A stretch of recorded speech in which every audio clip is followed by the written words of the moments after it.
George Galloway, and the mother of all talk shows.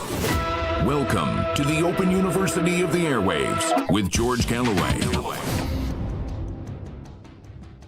A major cyber attack fails to stop tonight's edition of the mother of all talk shows. I have no idea why this week of all weeks they decided to pull out all the stops and try to derail the show completely. Fail to have it on the air. But it has been a failure. We are now broadcasting, and I want to thank the thousands of people who stayed loyally for 47 minutes while this show was delayed. Stay tuned. This is going to be a very special mother of all talk shows. Curious about our curriculum? Have something to say? Then call us now to join the debate on the mother of all talk shows. The only education you can get for free.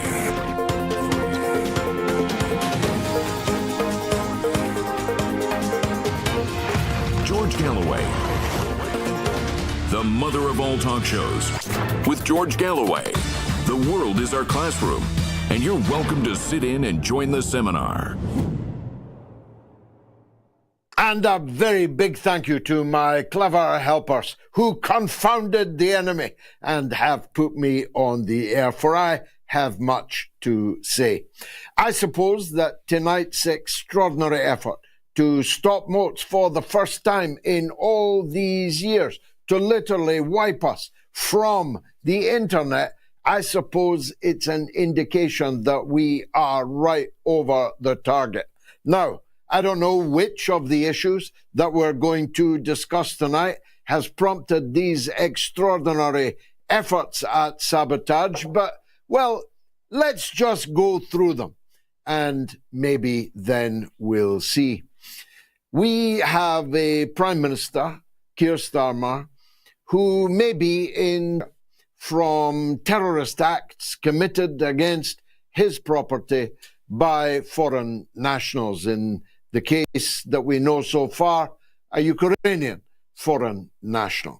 That's not entirely fanciful, because the Ukrainians are definitely involved in the 2 assassination attempts on Donald Trump before he became president. That much is obvious. Now, I despise Keir Starmer with every bone in my body, but I do not wish him or his family to come to any harm. What am I talking about? Well, a few days ago, no less than 3 properties, either belonging to or formerly belonging to Keir Starmer, the British Prime Minister, were attacked and firebombed, and the fire brigade had to valiantly race to the rescue of the property. Neither Keir Starmer nor his family were present in any of the properties, although his sister-in-law and her family were present in one of them. Quite quickly, the British police apprehended a 21-year-old Ukrainian from Sydenham. Now, Sydenham is a very long way in the south of London from the properties which were all in the north of London. It's not clear, because we haven't been told, how the police managed so swiftly to trace the arsonist. And the attempt to create fire, to endanger life and property, is a serious offense. And I'm going to try very hard not to stand on any legal eggshells that might be problematic for the prosecution of the case. The last thing, of course, we would like to do is adversely affect the course of justice by probing too deeply into the arson that now on social media practically everybody is talking about. I asked the following question on Twitter, and 1 million people viewed it in 21 and a half hours.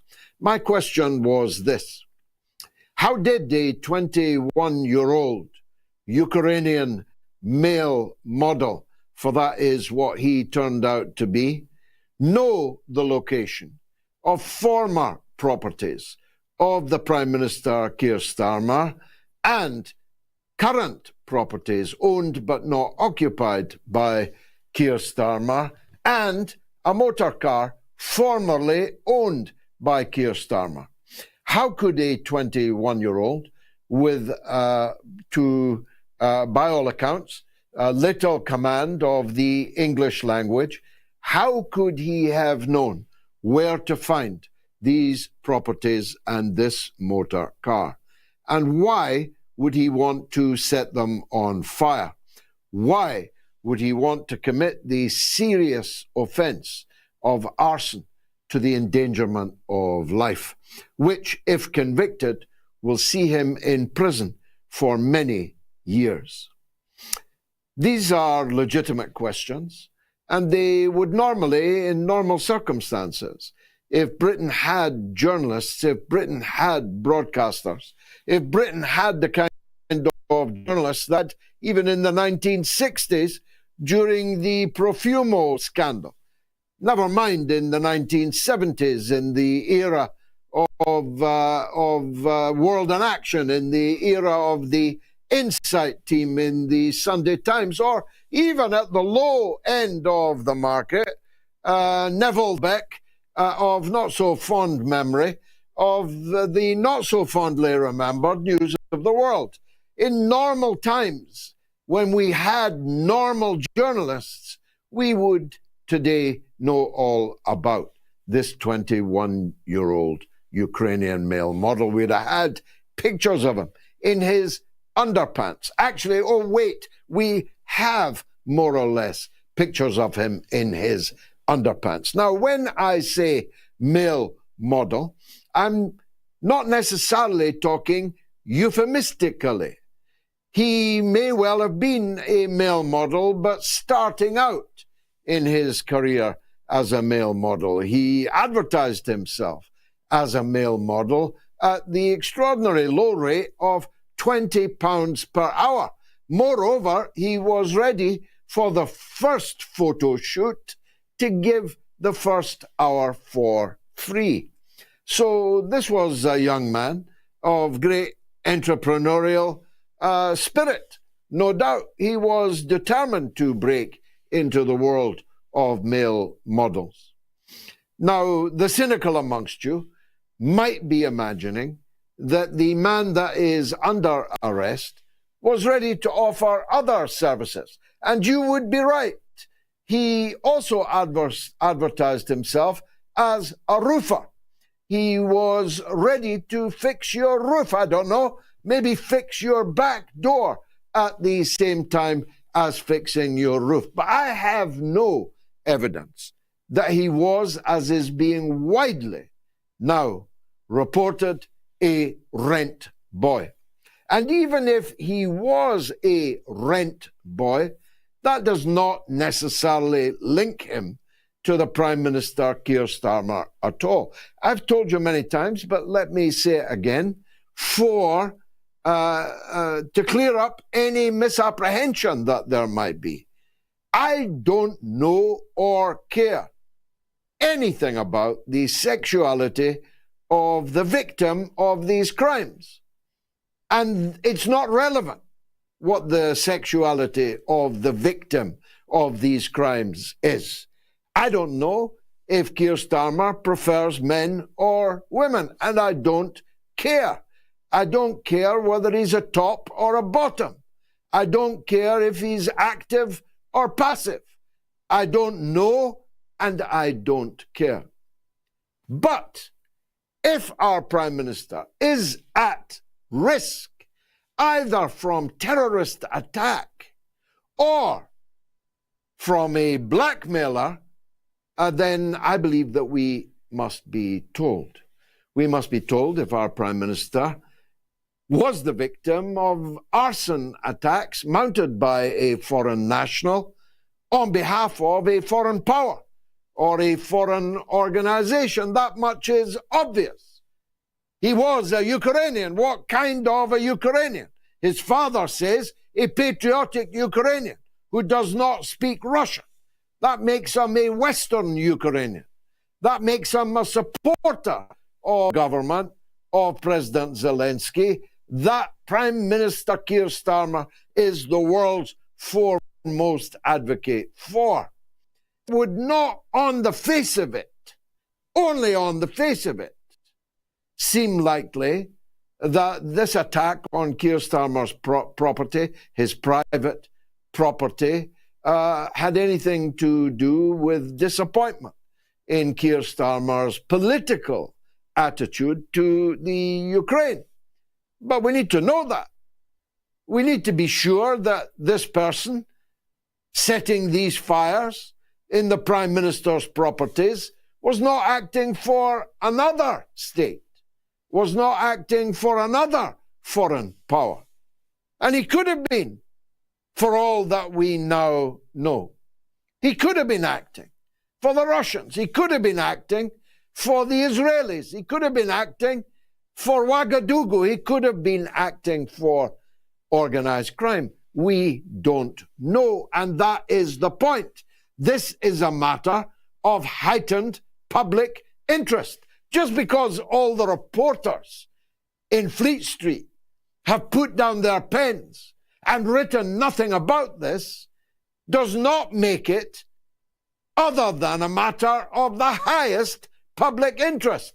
Just because the mainstream television has not broadcast any of these questions does not make it other than a matter of the highest public interest. And of course, if our Prime Minister has left himself open to blackmail, well, arguably, we need to know that even more.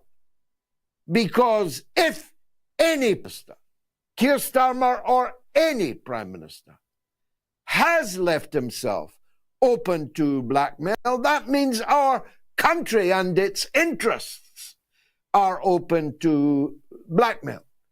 How could we know that a particular course of policy, either domestic or foreign, had not been influenced by a prime ministerial vulnerability to blackmail? So I think the country needs to be told. And on the face of it, we have a mystery here that simply must be addressed. How did a 21-year-old Ukrainian male model know the address of properties owned by Keir Starmer in the 1990s? How did he know the identity of a motor vehicle which has not been owned by Keir Starmer for some years? These are vitally important questions. And millions of people who have responded to me on social media demonstrate amply that these are matters of public interest. And so, who's going to answer them? I call on the Prime Minister to make clear if he knows or has ever met the individuals who have been arrested for alleged arson attacks on his property. I want to know if the Prime Minister knows them. I want to know what the Prime Minister knows and when he knew it. I don't want to be the Georgewigg in this picture. And Georgewigg had parliamentary privilege and used it ruthlessly to get to the truth of the Profumo affair in the early 1960s. I have no parliamentary privilege, but I do have a voice that is heard. And so I'm asking on behalf of, I believe, a substantial section of the British public and the international community at that. Did Keir Starmer ever meet the 21-year-old male model now under arrest and charged with arson attacks against his property, current and former? Now, I mentioned a significant new fact that emerged last evening, which is that a second man, this time not 21, but 26, a 26-year-old man was arrested by police at Luton Airport, where he or she, or however they identify, was seeking to board a plane. We have no idea of the identity of that 26-year-old man, even though it caused quite a kerfuffle at Luton Airport when they were arrested. We deserve to know. It would be significant to know. For example, if the person arrested, the 26-year-old man, if he was a Ukrainian. It would be important to know if he was a male model. It would be important to know if he was in any way connected to organized crime. It would be important to know if he was seeking to fly, I don't know, to Russia or to Israel or some other place. It's normal in Britain for the basic identity of people arrested in a high-profile swoop on one of Britain's great airports. It would be normal for basic biographical details to be released. At least the person's name. At least the person's nationality. And sometimes the person's occupation. That would be normal. And then we would have to wait to see if they were charged. And if charged, then we would have to be careful when discussing their subsequent trials. But in fact, no information has been released and no reason has been given as to why it has not been released.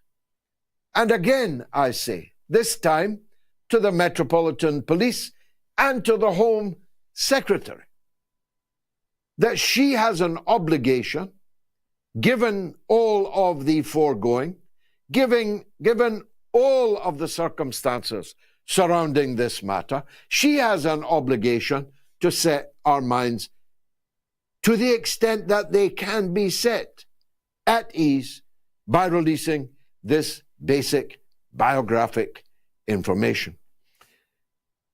And in the absence of it, we're all forced to speculate. So I'm speculating that this is another Ukrainian. Luton Airport flies to Eastern Europe.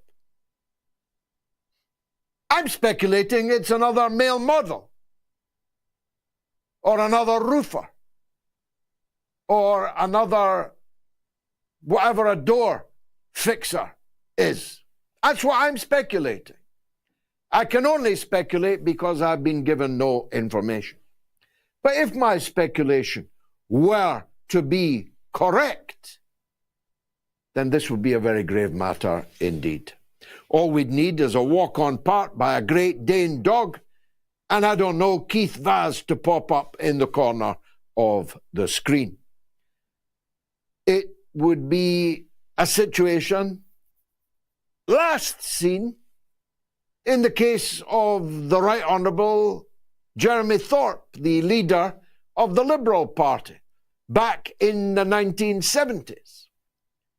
It would be a situation not that far distant from the Christine Keeler, John Profumo affair, involving individuals at the lower end of societal life, if you'll forgive me. I don't have a high opinion of the kind of male model that this fellow appears to be, but it would be a very strange conjunction, a very strange set of circumstances that would require reassurance from the front bench, either from the Home Secretary or from the Prime Minister. Now, I don't care if the Prime Minister survives all of this. I believe that the Prime Minister should demit office for just about every reason bar this. I'm not calling for Keir Starmer's resignation because his former houses got firebombed by a 21-year-old Ukrainian male model. He may be entirely innocent in that regard, as might the 21-year-old Ukrainian male model. After all, every man, woman is innocent in Britain until they are proven guilty. I want Keir Starmer to demit office because of his relationship with another Ukrainian. That Ukrainian, President Zelensky, as he calls himself and is called by the tame, subservient Western media incessantly, when he is not, of course, President Zelensky. His presidential term long ago expired. Whatever he is, he's not President Zelensky, but our Prime Minister seems to have an unusually close relationship to him, an unusually warm relationship with him, one in which he pays our money to Mr. Zelensky.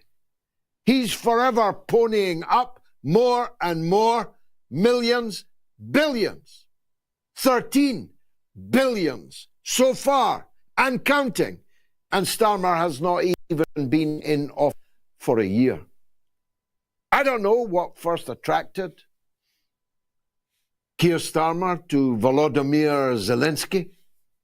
Maybe he just likes Ukrainians, though such people are not actually all that numerous in the world. Maybe he likes men in uniform. Maybe he likes the kind of rough trade look that Zelensky has even in front of Pope Leo. Maybe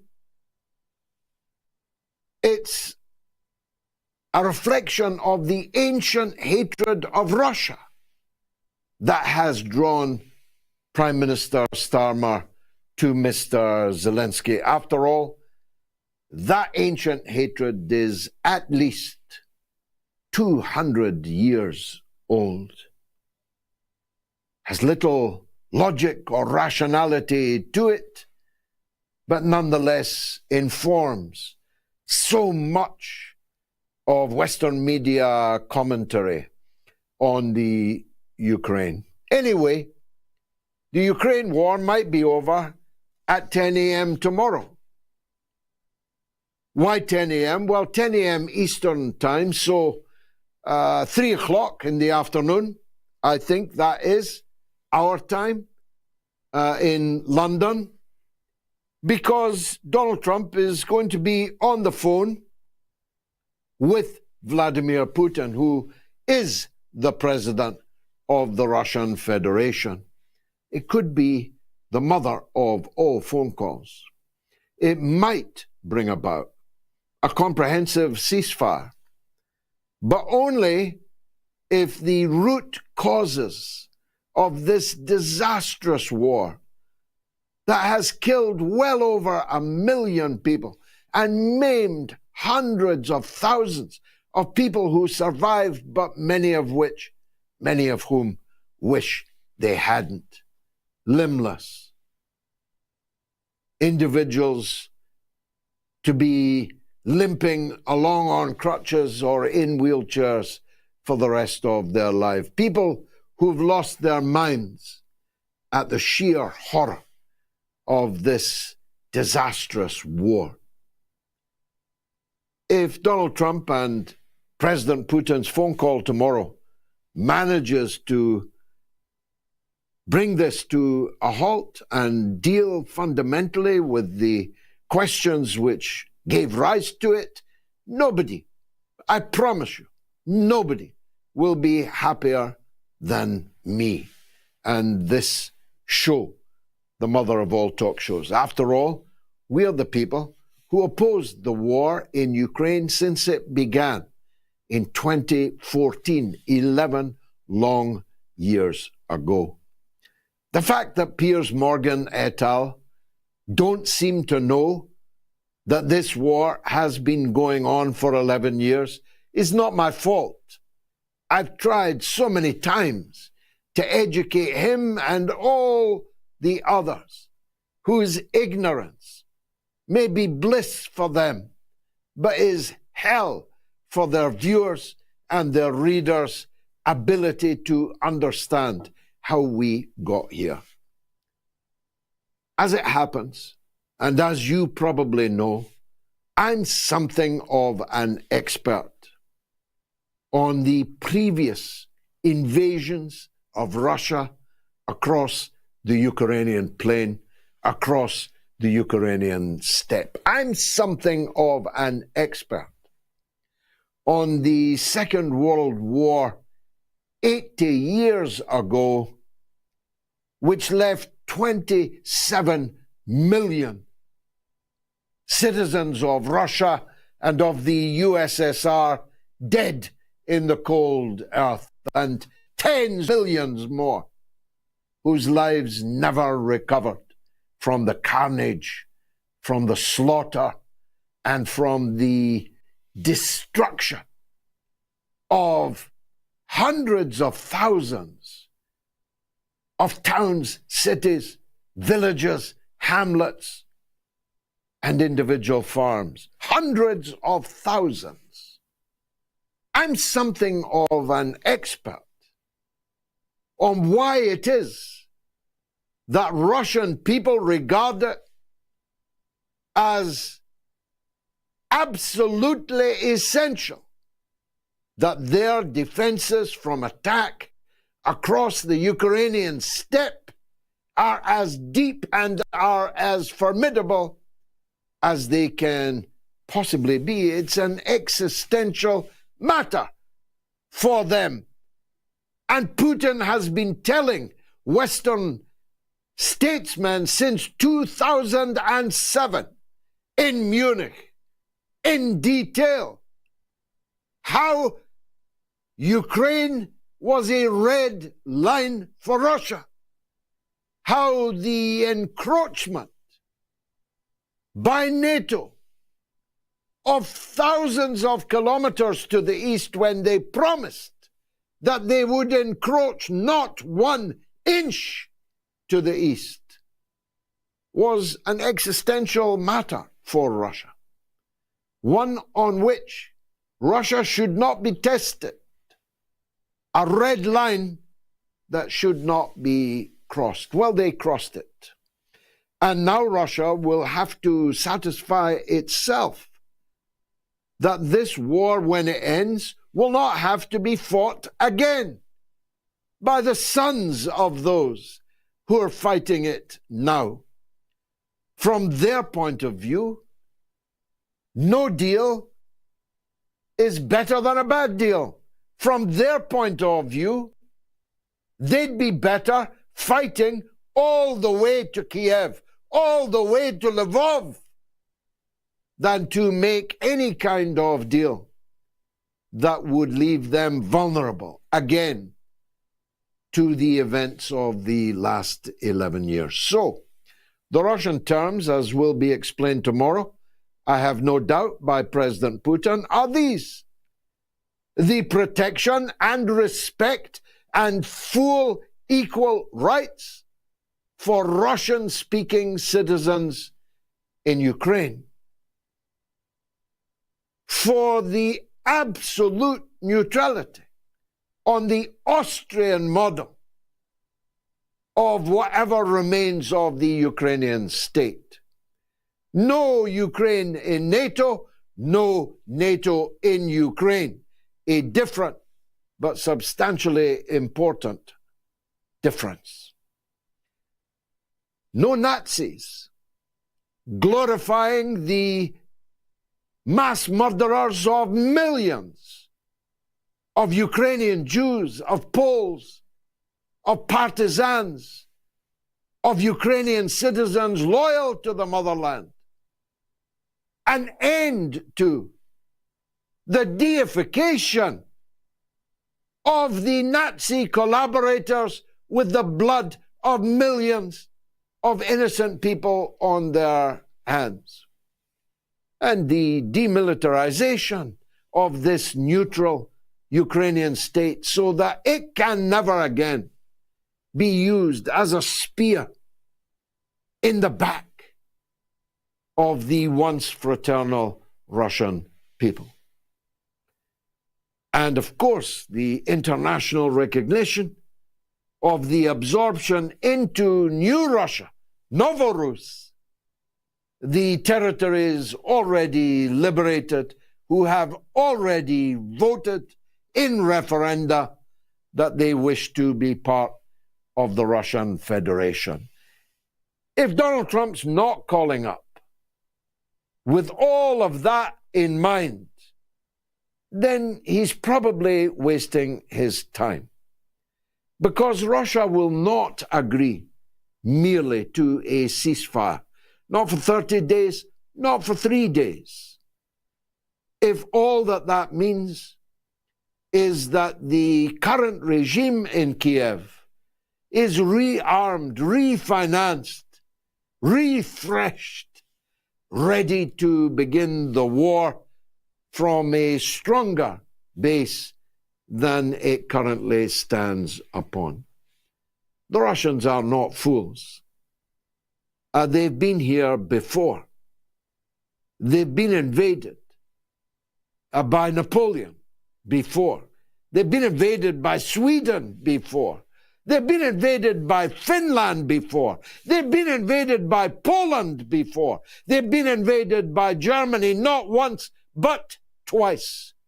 And now they are facing the invasion by 27 NATO countries, EU and NATO countries, whose personnel, whose mercenaries, and whose weaponry and money has been on the battlefield this 11 years past.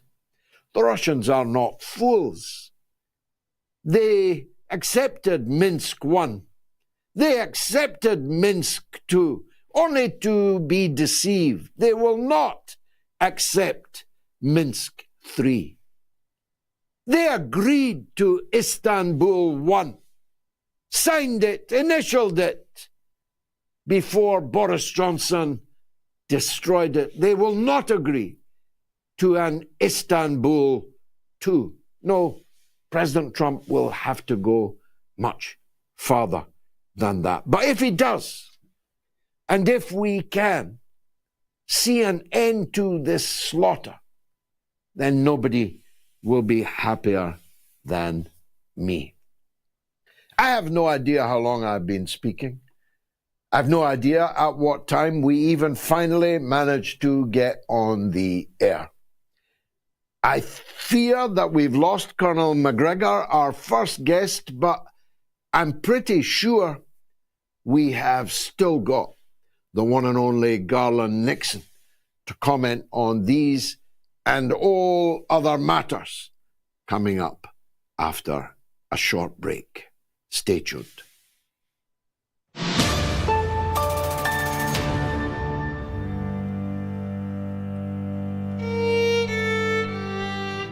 Even though it has moved its mass murder campaign from Gaza, although there's still mass murdering in Gaza, of course, no day off for the poor refugees in the concentration camp of Gaza, but they have moved their killing fields to Lebanon. Lebanon, a sovereign country. Lebanon, a member of the United Nations. Lebanon, a country to which every other country in the world has diplomatic relations, has ambassadors in place, is being remorselessly bombed with hundreds and hundreds of air attacks, killing hundreds and hundreds of people every day, most of them women and children. Was it ever thus? As I said the other night, put the letter H in front of any Arab child and you can slaughter them with impunity. Houthis, Hamas, Hezbollah, they all look the same. They all are deserving of death, violent, sudden death, delivered from American airplanes, using American missiles and bombs, with British airplanes supplying the targeting information and the offending American and British reconnaissance flights flying out of somebody else's country, namely Cyprus, and the British sovereign base there.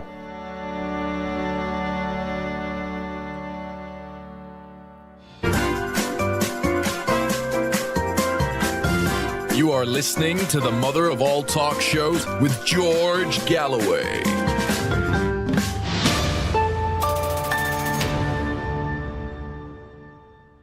So we're discussing the alleged cyber attacks on the property and vehicles of the Prime Minister of Great Britain, Sir Keir Starmer.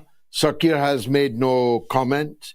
The police have made no comment beyond the bare biographical details of one of the two they have in custody, who is innocent until proven guilty, and a second man that they arrested in a high-profile swoop at Luton Airport yesterday, whose identity, even name, even nationality, let alone occupation, has not been revealed to us, giving rise to the need for speculation.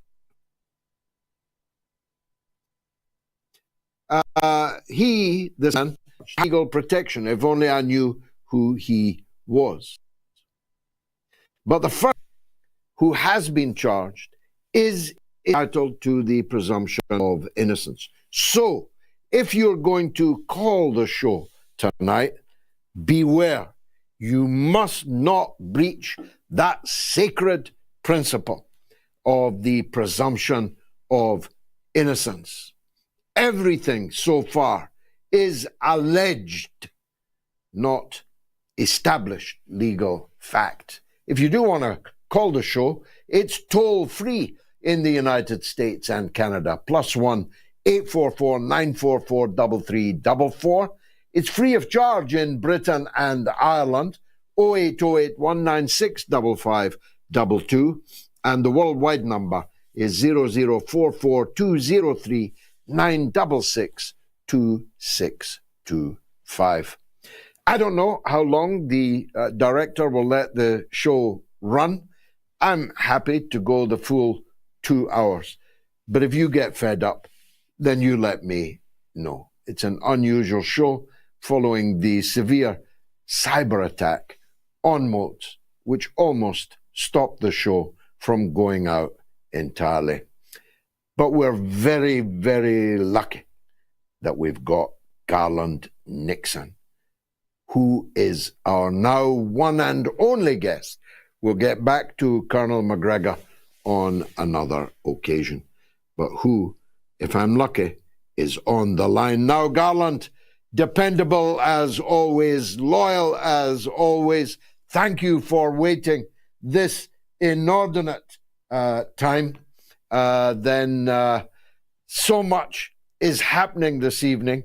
So much is happening in the world. But my mind is fixed on that phone call tomorrow morning, your time, 10 a.m. your time, from Donald Trump to Vladimir Putin. Tell us what you're expecting out of that.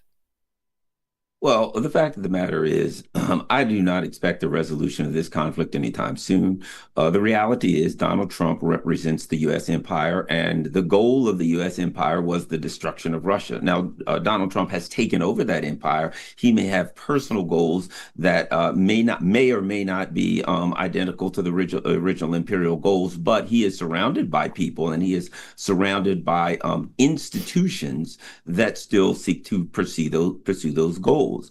That being the case, since the goals of the Russian government and the Russian people is to establish a zone of security around that border, I do not see an area where the two of them can come together. In addition to that, the Ukrainians are the Ukrainian government / the MI6 puppets are reflective of the irrationality of a fascist regime.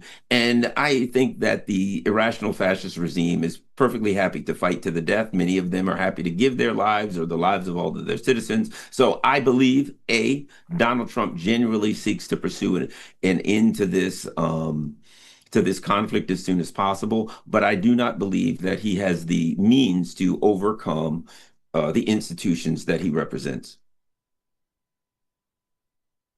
No, but he has the ability to say, I'm out of here. There'll be no more American weapons, no more American money, and crucially, no more American satellite intelligence. Might he do that?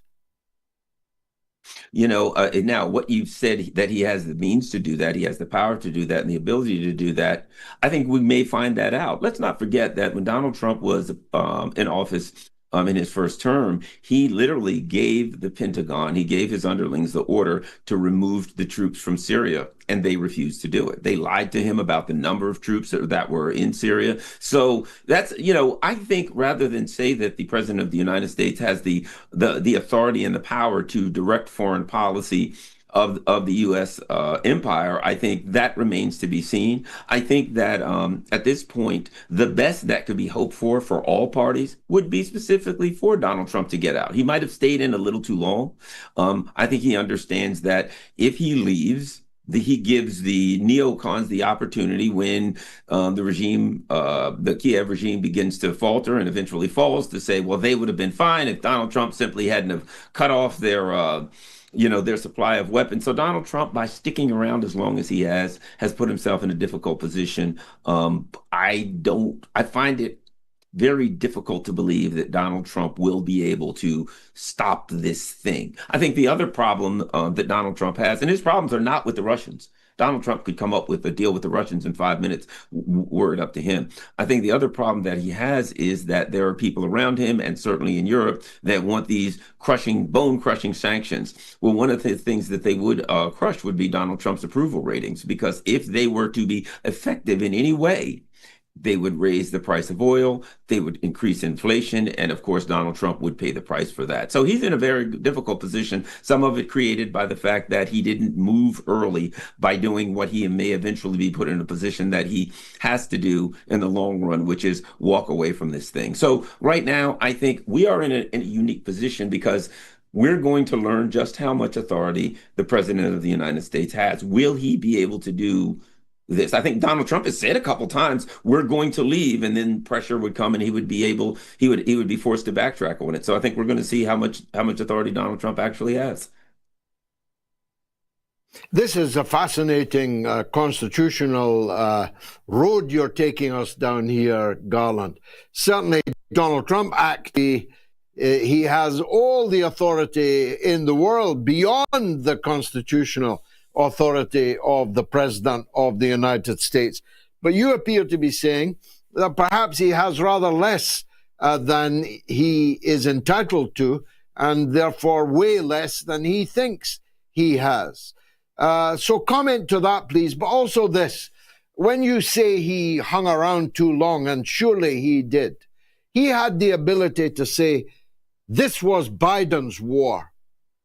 But now, after all this time, it's in real danger of becoming Trump's war, isn't it?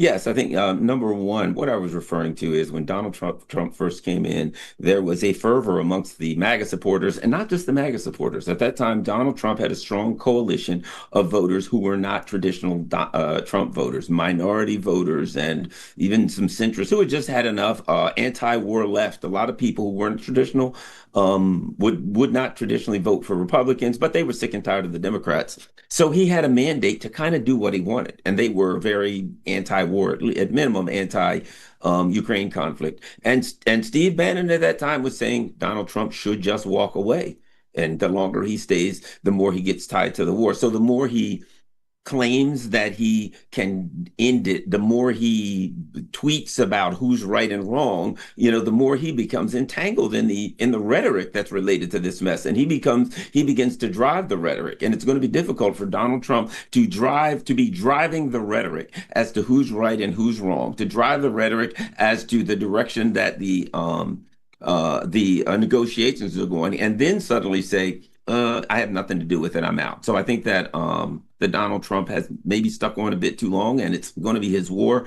I also think that there is probably another sentiment amongst the neocons that they know this thing is going to go bad. And let's face it, they know that ultimately Ukraine, though they may not claim it, that ultimately Ukraine does not have the military wherewithal to defeat Russia, and that when the inevitable eventually happens, they want a scapegoat. And if Donald Trump holds on to this, they have a ready-made scapegoat.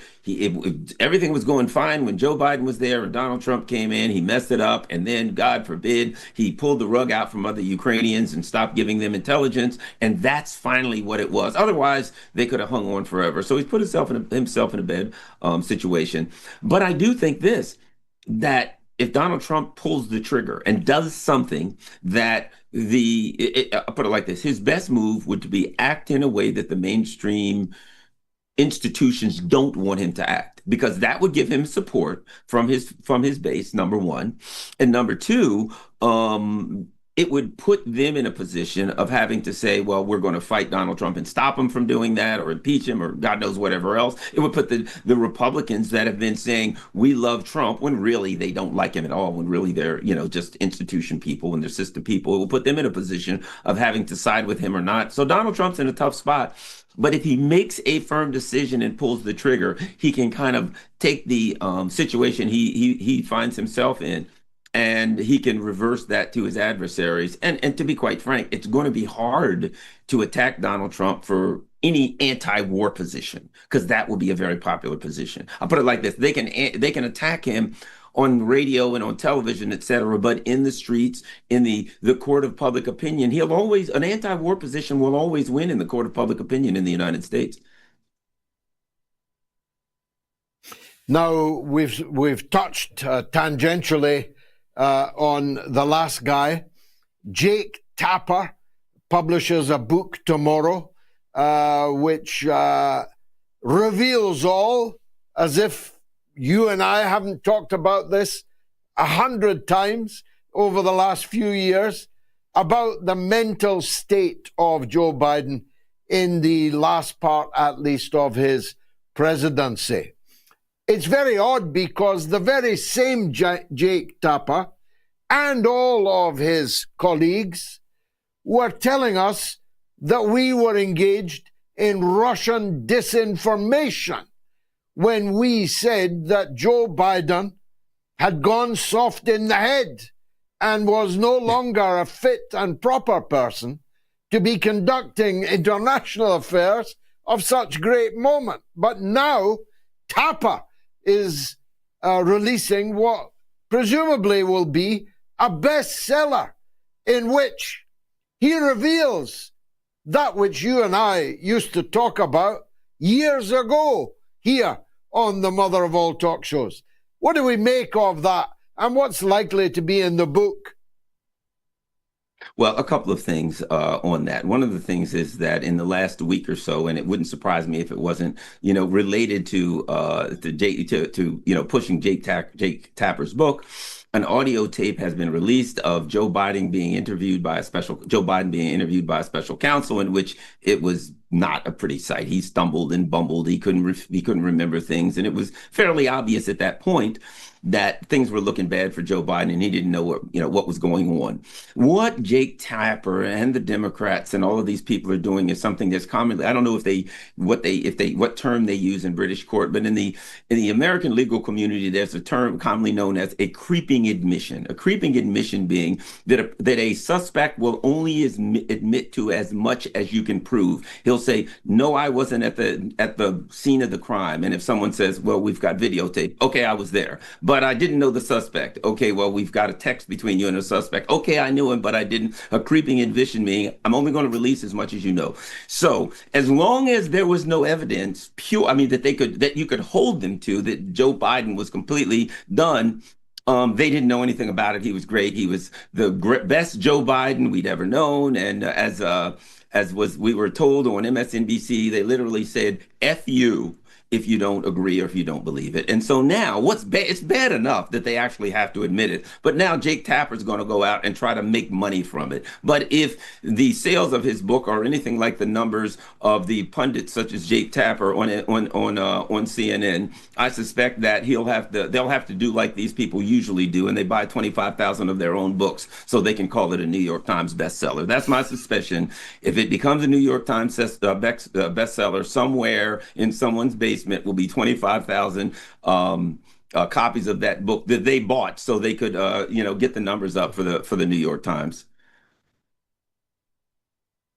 Finally, what's the fallout, if any, from President Trump's rather vulgar, rather Vegas tour of the Arabian Gulf countries? What's the likelihood of all these trillions? I mean, I think I counted 3 trillions that Donald Trump said that he wheedled out of these Gulf potentates. What's the likelihood of that ending up on the street in the United States in real jobs and real prosperity, in your view?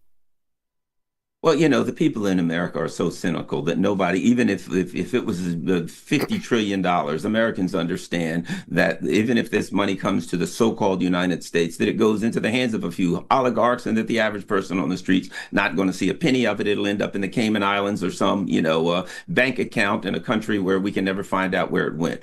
The actual discussions of that were, number one, the big discussion out of that was the infamous $400 million flying castle plane, and everybody was arguing that, whether that was corruption or not. But then that story was completely overtaken by former Lockheed Martin general counsel and HSBC board member James Comey. So apparently James Comey tweeted this formation of seashells that had the number 8647. So that completely took over the news segments, the news cycle. And of course, the 86 being something that representative of a mafia term, meaning the mafia, you rub somebody out, you take them 8 miles out of town and you put them 6 feet under, right? So 8647 being apparently a threat or an incitement, shall we say, to an assassination of Donald Trump. So in reality, the story about all of the really important stories and segments about the Middle East were overtaken by a James Comey tweet by over a bunch of seashells. And let's face it, in light of the fact that there have been numerous both threats and attempts on the life of Donald Trump, and there are those who may suspect that James Comey I'm not saying anything, may suspect that he and his ilk may have been supporting said acts against Donald Trump. Not saying that in any way that he was involved. It certainly was legitimate to be concerned that James Comey would be tweeting such a thing. I read somewhere, Garland, that on the day that he tweeted that, it was 8,647 days since the attack on the Twin Towers on 9/11. Have you heard that rather quixotic defense? No, but keep in mind something, Donald. Former law enforcement, I'm very familiar with organized crime. I taught an organized crime class. James Comey is former FBI. They prosecuted organized crime. I know very well it would not be a reasonable argument for me to tweet out that 8647 and say that I didn't know what 86. All you'd have to do is look at maybe some of the books that I've taught out of. It is not plausible for a man who has prosecuted who has prosecuted mafia murders and mafia actions to argue that he didn't know that 86 was. And to put the number 86 with the number of Donald Trump's presidency and not think that someone would suspect that he was up to no good. So based on his history, it's not plausible to argue that he didn't know exactly what that meant. So the FBI picked him up, questioned him. Are they going to do anything? I don't think so. I doubt it very, very seriously. The system, it's very embarrassing for the system right now. And I think they understand that it would be kind of destabilizing for the system. There are a lot of people that are very concerned with Kash Patel, who's taken over the FBI, and they were expecting a lot more information regarding the January 6th issue and all of the FBI involvement there. They were expecting more to come out regarding the Crossfire Hurricane, the Russiagate, all of that, and we haven't gotten much of anything. Kash Patel, I think he did do I don't know if it was a press conference, but recently he spoke and said there'd be more coming out next week. Clearly, James Comey and his crew signed off on documents that went to a federal court, the FISA court, knowing that they were lies. That is, if 17 times, according to an FBI investigation by the Horowitz and the famous Horowitz investigations. So it seems to me hard to look at the actions that were taken in those investigations and not assume that there should be federal charges levied against Christopher Wray and James Comey and numerous others. So if in fact information is released, but the charges are not levied against the people that were involved in these obvious crimes, I think there's going to be problem in MAGA land. Again, there are people that are suspicious right now. The Epstein files and the JFK and all of these things that we were promised are very, very slow to come out. So Donald Trump, I'll put it like this, Donald Trump politically needs a win because a lot of things that he's promised in his first 100 days, he hasn't gotten a real win yet right now. And some of these things would help take the pressure off of Donald Trump.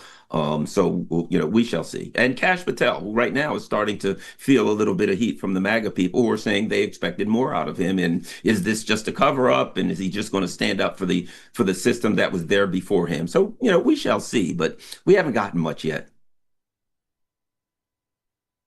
Well, we'll keep a watching brief on it, that's for sure. With your help, Garland Nixon, thanks for joining me on this extraordinary night here at the mother of all talk shows. Much obliged to you, sir, and my apologies for keeping you waiting. If you want to call, it's +1 844 944 3344, toll free in the US and Canada, free of charge in Britain and Ireland, 08081 965522, and the worldwide number 0044 203 966 2625. On the line is Terence in England, Corby, Israeli passport holders. Go ahead, Terence. Mr. Galloway, nice to know that you're all safe. I had to keep them in check waiting for you. Thank you. First of all, a shout out for Tommy the other night. What a magnificent, heartfelt, honest appreciation. With regards to the 500,000 and more people from America with American passports and Israeli passports owning property in Israel, that's the real game for me. There is no sideshow. That's Trump's full agenda. He can lie, bluff, and say whatever he likes. He doesn't care about anything except money. Now, for me, the Zionists are cooking up a plot in America to get Americans against each other. Manzioni killed me. the head of healthcare facilities out there, they are running scared now to come out and say they are now going to cut it even more. They just want to create a furore within America. The both are equally linked. It's all about the money. Follow the money. Trump's not a dull man. He keeps his bushel hidden, but it's all about the money. And the 500,000 Americans he's going to placate. And indeed, the Medicaid issue is going to blow up in America because they know now. He said, we know as young people where you are. In that, it's all gone quiet. He's in jail. What say you, Mr. Galloway? Well, these are all fascinating points, and they all add up to, if you like, the reasons why it's pretty extraordinary that Trump doesn't just want to complete this presidential term, but according to his closest acolytes, run for another one. I mean, you've just listed there, and Garland Nixon did before you, some of the most intractable and numerous problems on a monumental scale, on a Mount Rushmore scale that Donald Trump has on his desk. Maybe that's why he likes the Vegas trips to the Persian Gulf. Who knows? The presence of the best part of 750,000, I think, American citizens in Israel can be looked at two ways. First of all, it is one of the reasons why the United States are so committed to the Israeli government's point of view, but it is also the case that that's the best part of 750,000 citizens, which is more than 10% of the entire Israeli population. There is only one flight back to the United States away from returning. Thanks, Terence. Now, you can comment on YouTube by scanning the QR code now. Leave a comment and I'll try and read it out. Frank O'Mahony says Trump still has a chance to walk away before this war becomes his war. Good point. Very well succinctly put, Frank. But maybe that ends tomorrow after this phone call. Le Avroc says if it's not his war, what the hell are the Pentagon doing in Ukraine? And Irene says US taxpayers pay for US wars and arms dealers collect the profits. Absolutely, Irene. It's welfare for capitalism. Mommy Teddy Bear says, stupid poll. Sorry, but this kind of rhetoric just brings it on. You're manifesting negative horror onto Gaza. John Barron says, do you really think the Saudi royals would build Trump Tower in Mecca? Maybe in Riyadh, but in Mecca, they'd be overthrown. I don't know, John. Isn't there a McDonald's in Mecca? I heard that there was. Josh is in California.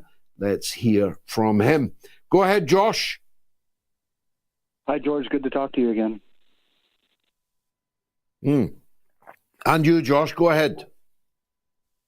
Thank you. I was wondering if you think that the Zionist state's announcement that they intend to displace 1 million or more of the people they occupy renders the UN Security Council approval of the use of force kind of a moot issue. And do you think that anybody will take advantage of the political avenue that opens up? Well, isn't the $64,000 question whether the Trump-Netanyahu fallout is real or confected? And we're not really in a position to know that yet. Rubio did make a call to the Israeli administration and say that the president is concerned about mass starvation, famine, and the complete humanitarian disaster in the Gaza Strip. But Witkoff and others on the same day said that they were not seeking to stop the Israeli reinvasion of Gaza, and they, by and large, pretty much supported the Netanyahu government's policies.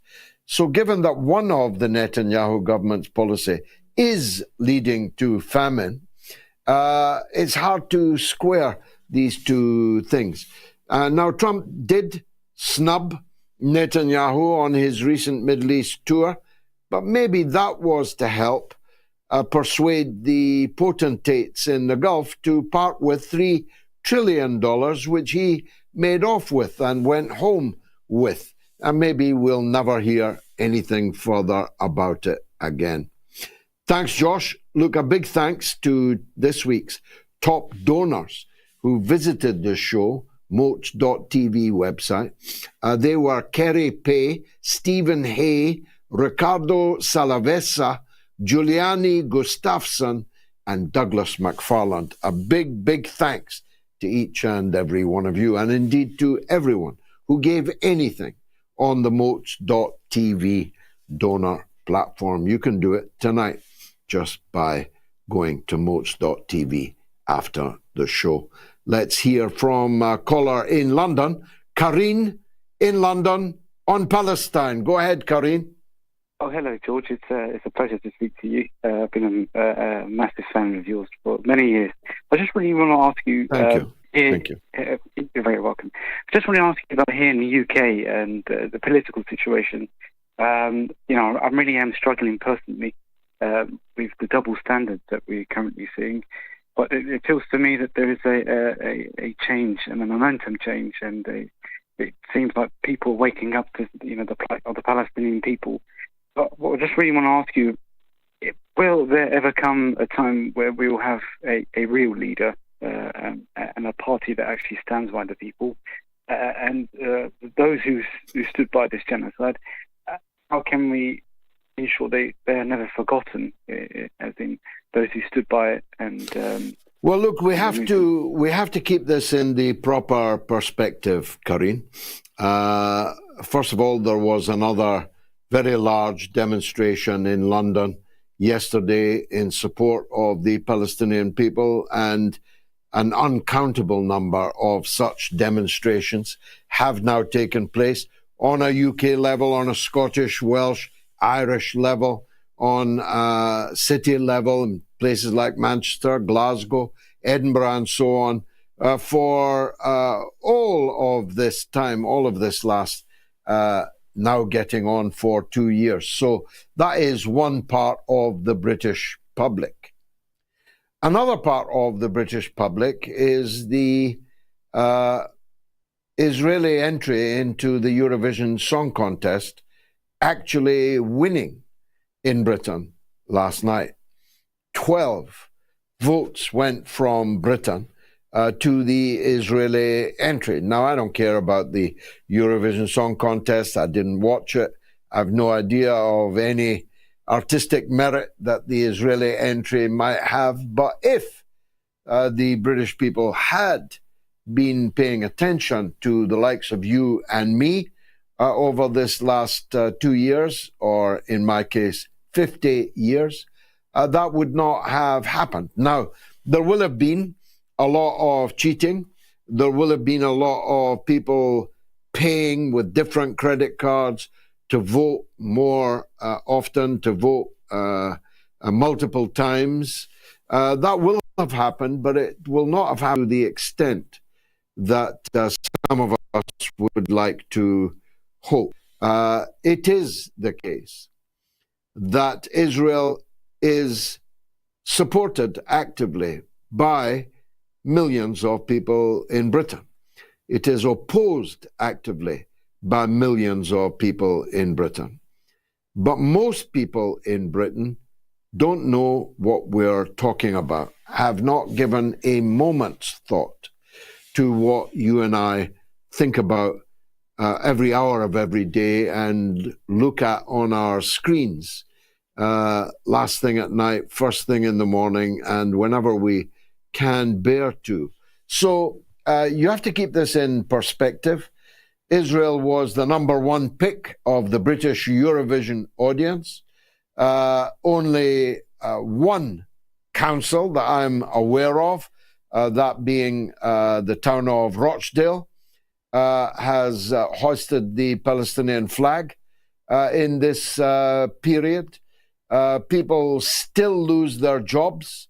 The Arsenal kit man, the man who puts the socks in the washing machine after the game, was sacked by Arsenal after decades of service to the club for, on his own personal Facebook, expressing sympathy and support for the suffering of the Palestinian people. Now, I might be wrong, but I'm not aware of a mass uprising of Arsenal supporters in opposition to this heinous act by the man's employer, namely Arsenal Football Club. So those of you who say we have an unstoppable movement for Palestine in Britain, well, it depends what you mean by unstoppable. If you mean that the people currently mobilized on the question of Palestine will never stop, that is as may be. But if by unstoppable you mean bound to prevail, I'm afraid I cannot give you that reassurance. There are a tiny handful of members of Parliament who support your view and mine. At least there's a tiny handful of members of Parliament with the guts to stand up and say so over and over again and to do something about it. The vast majority of the others ain't feeling it yet, and it's our job to try and ensure that they do. Thanks, Corinne. Now, we're in the top 20 in the podcast charts in New Zealand this week. We've not been that high there before. We're in the top 40 in Sweden and still very popular in Mexico, Egypt, and South Africa. It's been a great week. You can download the MOATS podcast by scanning the QR code on the edge of your screen right now, because I've got to go to a legend. It's the fragrant Rose in Texas. Rose, welcome back. Hi, George. Thanks for having me. So I was always against voting for the lesser of two evils, and I had sworn to myself that I would never vote for the lesser of two evils because as a child, I was blindly supporting the Republican Party only to slowly realize the horrible truth of the Iraq War as I got older and started listening more to Ron Paul and other voices that were critical of all the interventions that we were doing. So throughout pretty much all of the 2010s, I was militant with all of my friends and family that I would never vote for any Republicans or Democrats because they're all war criminals and they're all captured by the weapons industry. But then in 2020, I caved because after the Trump administration killed Soleimani, I thought that this could lead to World War III. And so even though I knew Biden was a war criminal, I thought that voting for him could buy us more time somehow. And of course, now we all know that didn't happen. Instead, his administration brought us much closer to World War III. So I thought to myself, maybe I actually voted for the greater of two evils in 2020. And so for 2024, I should vote for the actual lesser of two evils. So I voted for Trump. And I never believed that he was a genuine anti-war candidate, but I did think that he would be less likely to lead us to World War III than another Biden term or a Harris term because they were so enthusiastic about maintaining hegemony at all costs. And, so now I'm looking at 2028. And once again, I don't see myself with the Republicans or Democrats. I see myself likely voting for George Carlin. I know it's very early for this, but I just wanted to ask, what are your thoughts on what the 2028 election might be? And that's, of course, assuming that we're all still alive in 2028, God willing. Yeah. Well, first of all, you've taken the words right out of my mouth. I'll be happy if we see 8:30, never mind 2028. I have no idea what Trump is going to do. I think that there's a big push from people like Bannon to get him to test the constitutional waters for what would in effect be a third presidential term. Roosevelt had one, and it's definitely the case that the pure Trump loyalists want him to have a try for a third presidential term. I doubt very much if he'll still feel that way at the end of this likely quite punishing period in office. And on the face of it, you would expect him to hand over to his vice president, J.D. Vance. And if J.D. Vance were to pick a running mate, like Tulsi Gabbard, for example, that might be a very attractive ticket and might be a winning ticket. If, on the other hand, Trump discovers some dynastic drive and seeks to lever one of his own family, maybe to save money on the billboards and the posters, into being the nominee, that I think would cause rather more trouble. We'll see who the Democrats find, but if they are casting around in the rancid, stagnant pond of Democratic politics, they're talking about a Pete Buttigieg, if they're talking about a Kamala Harris 2.0, then it's very hard to see how they could possibly be the lesser of two evils, given that we already know everything that they have done and the kind of people that they are. Maybe someone else whose name we don't know yet, or at least I don't know yet, will emerge from the pack with a radically different Democratic program, but I'm not going to hold my breath for that. 2020 is a long way off, but on another level, it's really not that far off at all. The ideal is for a powerful third party to emerge in America, a people's party, which can unite the maximum number of people who don't want to vote for the lesser of two evils, but want to vote for the greater of one virtue. That would be the ideal thing, but it's pretty unlikely that that's going to emerge in the United States between now and 2028, but I very much hope I'm proven wrong. So in short, I reckon the ticket will be Vance and Gabbard, with Gabbard preparing to make a run for the presidency herself. I expect that will be the big issue over the next couple of years. Rose in Texas, thanks for that call. Let me take a quick break and then more calls and then Gayatri's social media roundup. Unbelievably, if it works, let's hope so. Stay tuned.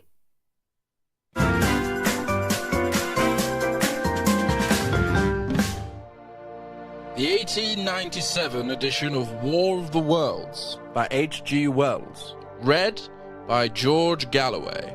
Available only on Patreon. The cylinder was artificial, hollow, with an end that screwed out. Something within the cylinder was unscrewing the top. Good heavens, said Ogilvy. There's a man in it, men in it, half roasted to death, trying to escape.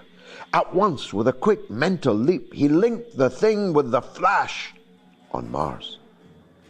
The thought of the confined creature was so dreadful to him that he forgot the heat and went forward to the cylinder to help turn. But luckily, the dull radiation arrested him before he could burn his hands on the still glowing metal.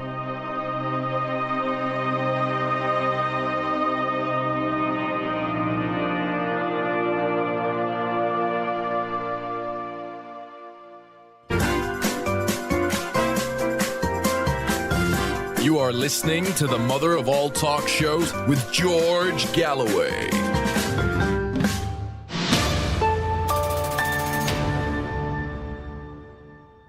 Now, if you support me on Patreon, patreon.com/George Galloway, not only are you supporting 2 MOATS shows per week, you're also managing to get new material, original material, and a chat with me when I can fit it in. And I will fit it in this very morrow. because I have a day off and I'm not with my family, and therefore I'll be picking up my computer and talking with you on the chat function. So I do it when I can, usually on the train, but I'm not in England at the moment and I don't know when I will be. So I'll be doing it here on Mondays. So you don't just get the original content, you don't just get the exclusive content, you get the chance of a personal chat with me on patreon.com/George Galloway. Now, some more comments. Landrew says, George, please ask the Chinese to take cargo ships filled with food, fuel, and supplies to Gaza. The Chinese could be the world heroes in stopping this genocide. I have publicly and privately beseeched China to make use of its enormous power to do that, but they have not yet responded. Angela O'Mara says, I'm renouncing my religion. I'm no longer a Roman Catholic. Today I watched the world's criminals, warmongers, being blessed by the new pontiff. It was enough to make me want to vomit. Well, I know what you mean, Angela, but don't blame Jesus for that, and don't blame the pontiff for that. What was he supposed to do when war criminals who hold high office show up at the door? He is a head of state, after all. Kate says, every 4 years, the Middle East has to pay a ransom to the USA just to prevent their countries from being eliminated. And John O'Brien says, MOATS, keep up the good work. George, Gayatri, and all of the MOATS team. I was having withdrawal symptoms waiting on this episode, number 448. You've no idea how I was feeling, John. That's all. Thanks to all of you. Never give up. Well, I'm afraid our team is always superlative, but tonight it broke all records of ingenuity, of assiduity, and of determination. They were not going to allow those who sabotaged our show from preventing us getting on the air. All I had to do here was sit at this table and fret. And fret, I assure you, I definitely did. Rafiq is in New York. Let's hear from him. Go ahead, Rafiq. Hi, George. The last time I had the privilege to chat here was the day before the Rochdale election, as that enabled you to light a candle in Parliament, but ever so briefly, out brief candle. But now the spotlight, that more spotlight is indeed flooding the world with truth. I was in Kashmir a few weeks ago, before the false flag incident, and I want to share with your viewers, I know many of them would be interested in this, that if you go to Kashmir Weir Road, crossing the border from the Punjab near Lakhanpur, and you enter the Jammu and Kashmir area, this is what you will see.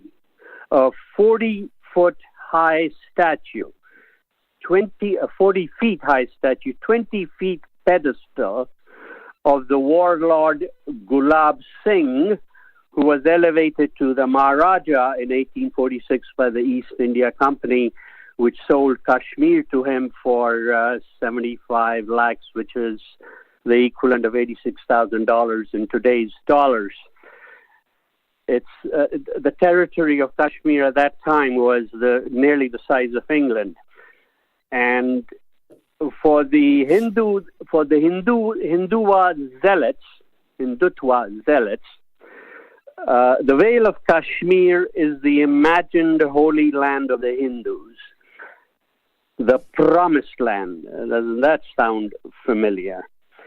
And the fervent wish of the Hindutva zealots is to unveil the same 40-foot statue on the other side of the line of control.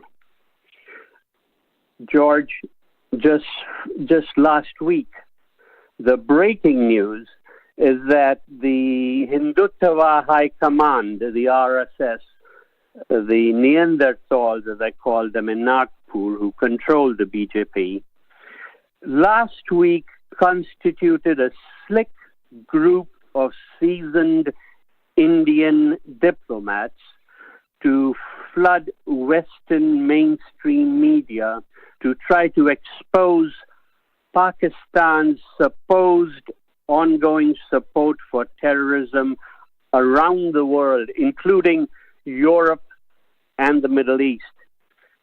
Surely, George, the PR handlers will surely arrange interviews with mainstream media's usual suspects and the agreeable senators and congressmen in the United States Knesset. Yet, did I say Knesset? United States Congress. Sorry, I was thinking of something else. Yet, India... They're easily confused. It surely is. Oh, God. Yet, India administered Kashmir itself is the world's most prominent militarized zone where 7.5 million people are terrorized daily. Now, you mentioned that so many times, George. I just want to share another thought with your viewers that how 600 years of Muslim culture are being systematically and hurriedly erased in Kashmir. For 90 years in Kashmir, we marked July 13th as Martyrs' Day.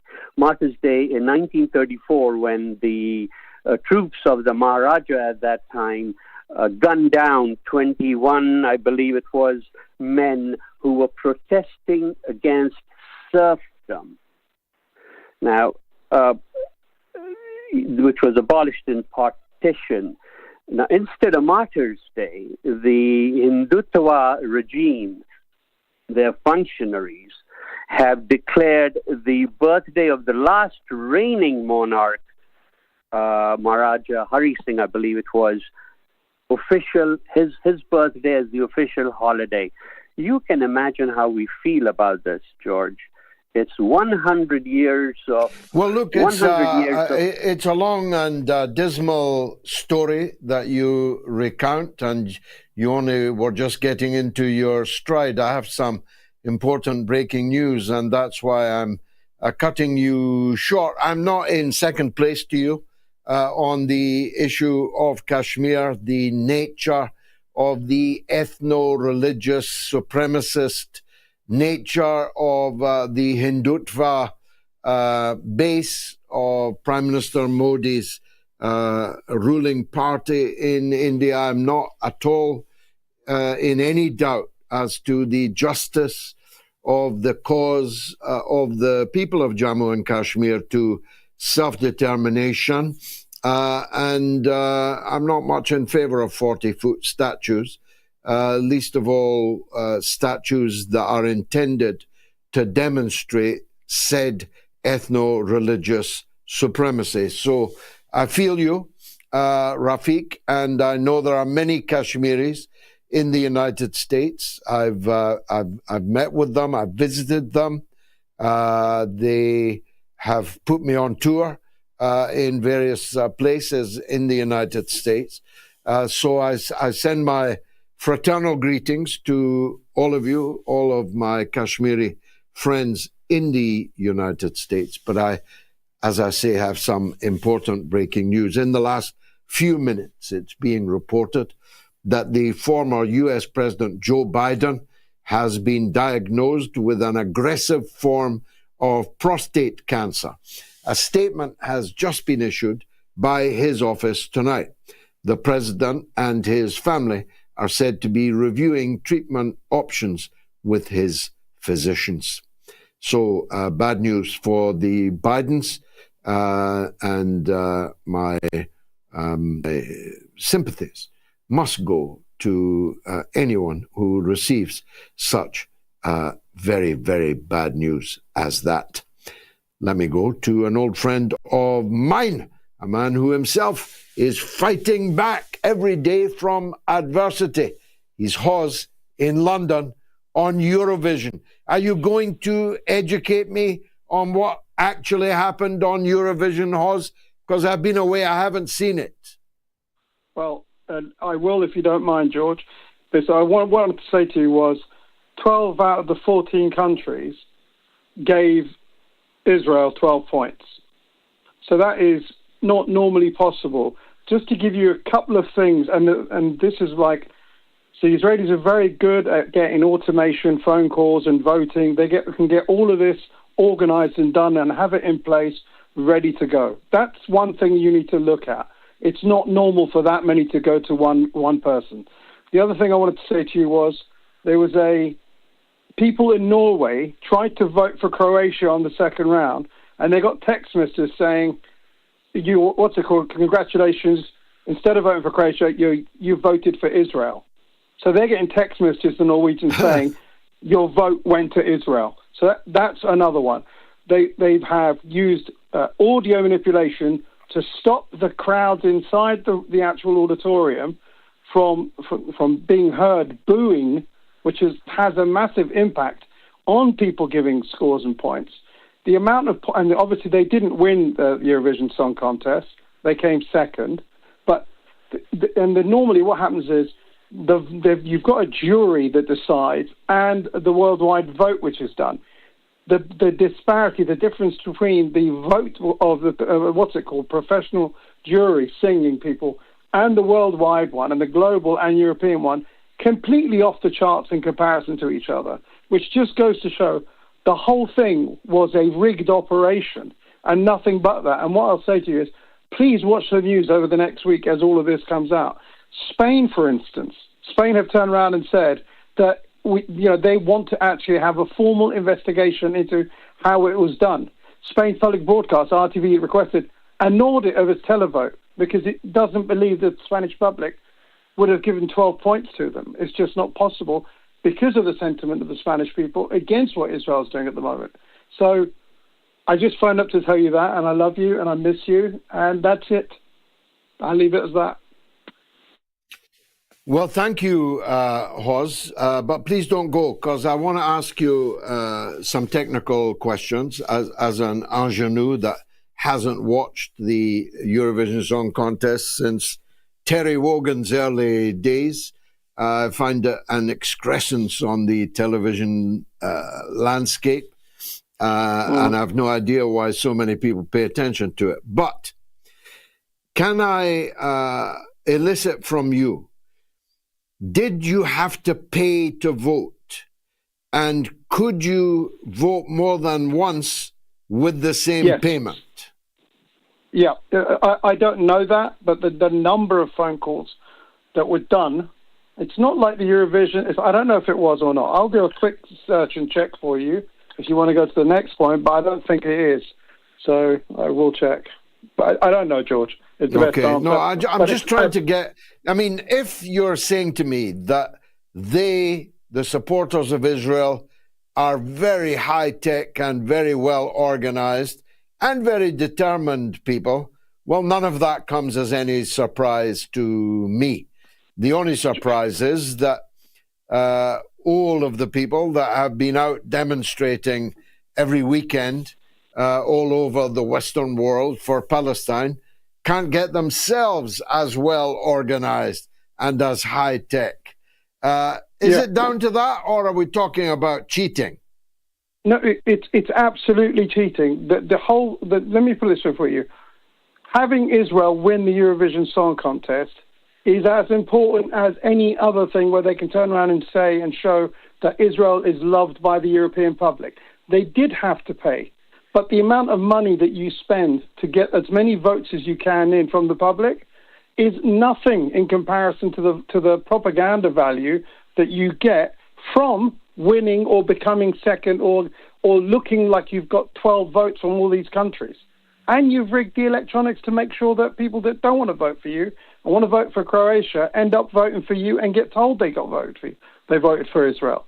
So it is paid, and it's 100% possible to organize banks of telephones to just keep paying 99 cents. The only qualification is you've got to pay 99 cents of a euro. That's what you've got to pay. And if you don't think they're willing to spend £10 million or £5 million for one night, I've got a bridge to sell you, as you say, in London.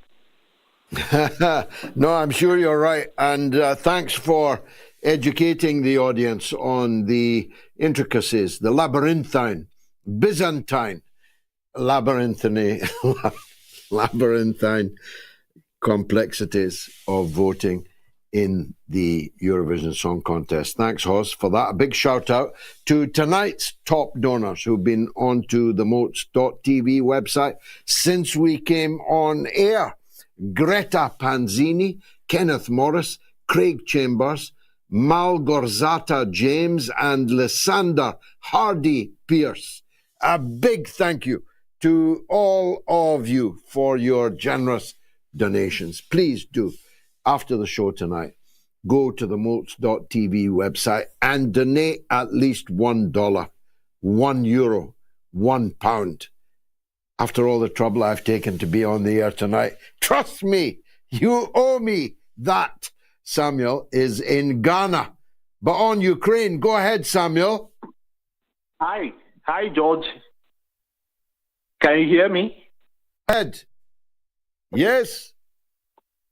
Oh, okay. Yeah, there's a problem. There's something that I want to ask you, and I really want to understand why some of your European leaders and the American leaders are sort of so dumb. Because, you see, I've gone back to watch the video that President Putin made when he was about to start this special military operation. And in the video, he clearly said, this was being reported by Western News, and he clearly said that he's going to do a special military operation to take the Donbass. The Donbass is the eastern part of Ukraine. Never did he say he's going to take Ukraine. Never did he say he's going to take even Ukraine in 3 days. Yet, I keep hearing your leaders, your pundits, of course, I'm not saying your pundits. Your pundits they are the sane ones. But I'm talking of those on the CNN and the BBC. They keep talking about let's just support Ukraine because without our support, President Putin would have taken the whole of Ukraine. And it's clearly in the video that he said, if you are a Ukrainian armed force personnel, put your weapons down. If you are a Ukrainian armed force personnel in the eastern side, put your weapons down and move to the western side of Ukraine. So there's something, I really don't get why your leaders love war so much. And it's everywhere. It's even in Africa. You see, in Africa, my country, Ghana, is a very peaceful country. Do you know why Ghana is peaceful? Very simple. It's because we give all our natural resources to European countries. When you see a West African country that has terrorism problem, most likely they've decided to start nationalizing their own resources for the benefit of their people. There's a new leader in Burkina Faso right now. He decided to do this same thing I'm talking about. The moment he decided to do that, the terrorists in Burkina Faso, they start getting very advanced weapons. They start increasing their number of attacks. And you don't need to be smart to realize that the support is all coming from the West, these Western intelligence agencies. And sometimes when they do some of these things, I struggle to understand, like, what, it's not that I even want to insult them, but I don't understand why they are so dumb. Because, you see, if you allow Africans to control our own resources... we're losing you, Samuel, but we haven't lost your point, which is of such magnificence and such significance that we really are going to have to concentrate on it more and more than we have time for this evening. But to buttress your point, I learned today that Boko Haram, the savage obscurantist, mass murdering, child kidnapping, raping, mutilating terrorists now have drones. Where did they get these drones? Where did these savages get their hands on drones? I'll tell you.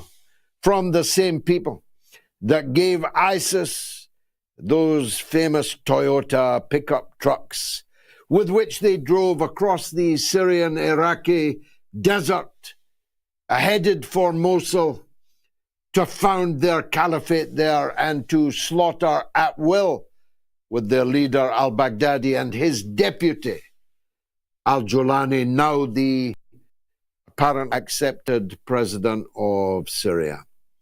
Where did ISIS get all this weaponry? How could they buy thousands of Toyota pickup trucks? How did they pay for them?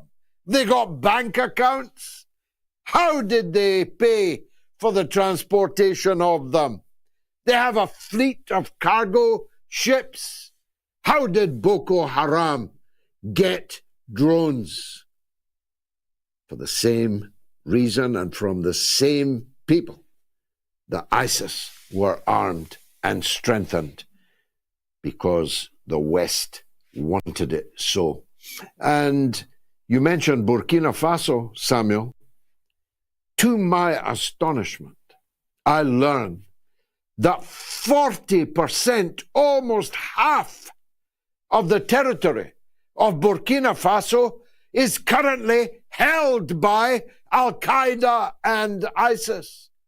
40%, almost half the country, is held by Al-Qaeda terrorists in Burkina Faso.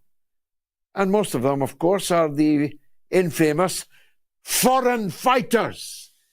From where did these foreign fighters come? And why did they choose Burkina Faso to make their next jihad in?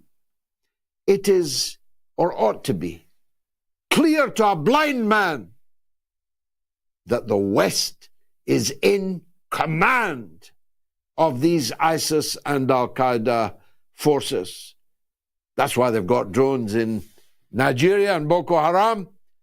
And that's why they're arriving in such numbers in Burkina Faso. So when we say we have to protect the life of Captain Ibrahim Traore, we don't just mean from traitors within his own ranks who'll, for the right price, dispatch him as Campori dispatched Thomas Sankara before him.